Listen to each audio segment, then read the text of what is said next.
Welcome back to this video. My name is Rafi Yakub right here, and today's video I'm going to show you on how to block calls and text messages on Itel. So let's see.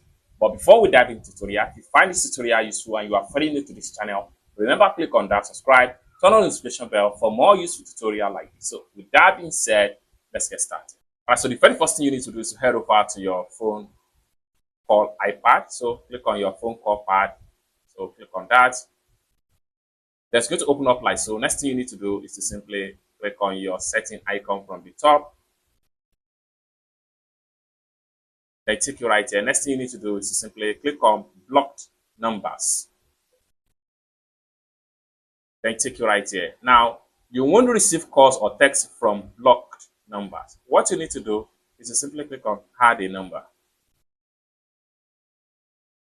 So at this point right here, simply enter the number you would like to block.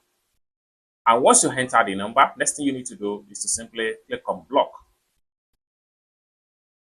And it's as simple as that. So basically, this is how to block calls and text messages on Itel from any contact.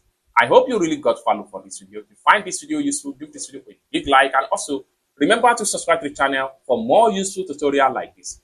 Thank you so much for watching, and I hope to see you in my next video. Bye for now.